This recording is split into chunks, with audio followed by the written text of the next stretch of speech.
So I'm so excited to be talking to you today. Thank you for having me. Yes, of course. So we're just gonna launch right in. Let's So go can you ahead. tell me about your partnership with Tough Tissues and how you're gonna be like helping some tiny heroes I'm don their own cape? excited. I'm excited. I love that term, helping some tiny heroes throw on their own capes. Yeah, so we are partnering with the Cincinnati Children's Hospital, and I've had the amazing opportunity to send some special, unique messages to these amazing children, just reminding them to stay strong and keep smiling and keep being brave, and reminding them also that me and their power pals are all there if they ever need us.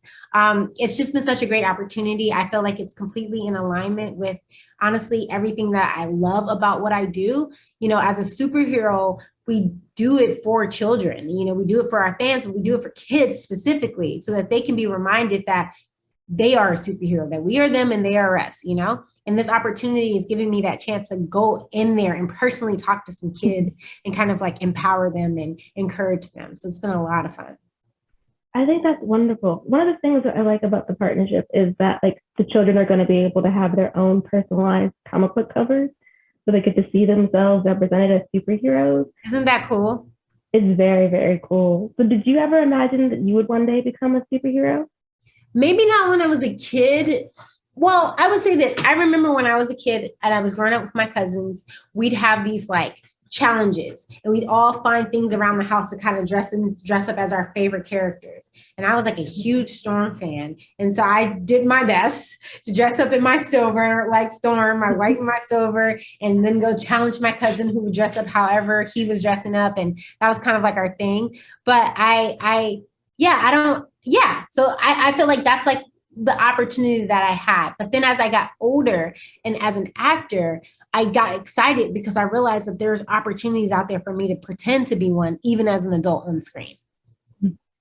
And you're an amazing Batwoman, by the way. Thank you, Sabrina. Yeah. So, well, since we're talking about Batwoman, you know, I have to ask you some questions about season 3. Let's do it. So, is there anything you can tease for fans about like what you're excited for them to see as we head into the last episodes of the season? Oh, last episodes.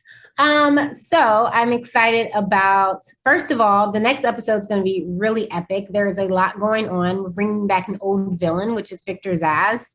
And I don't know if you remember him from last season, but he was like one of the first villains that Ryan actually came up against. And the connection that they had was that he was someone that she knew from her past when she used to, live on the streets, really. And so she's now having to fight him again because of Marcus Jett.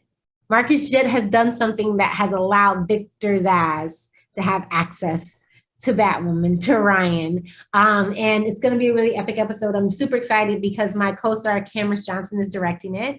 After that, we'll only have 2 episodes left, but there's so much going on. We have our Joker, played by Nick Cregan. We have Wildmoore action happening.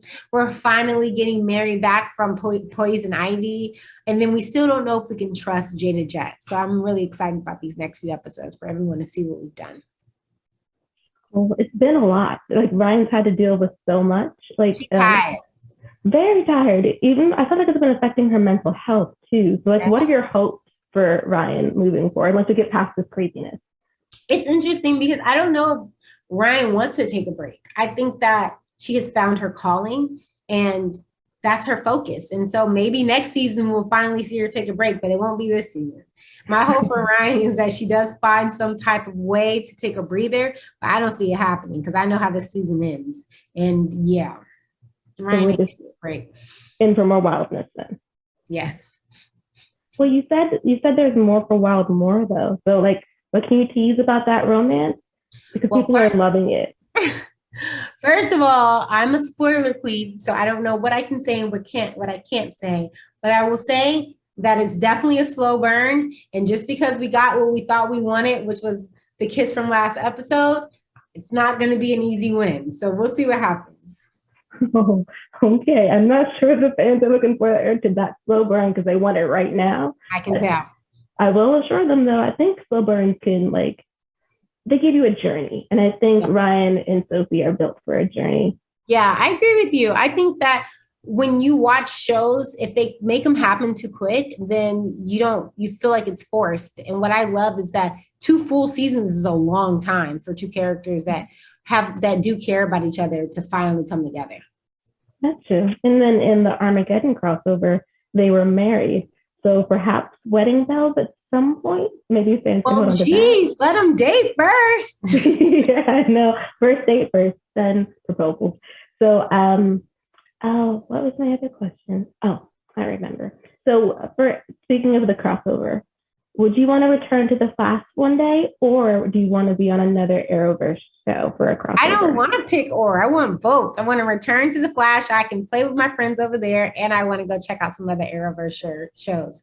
I don't know if they've come up with a conclusion if NAOMI is technically a part of the Arrowverse, but I'd love to go over and hang out with Casey on NAOMI, because I think that show is absolutely amazing.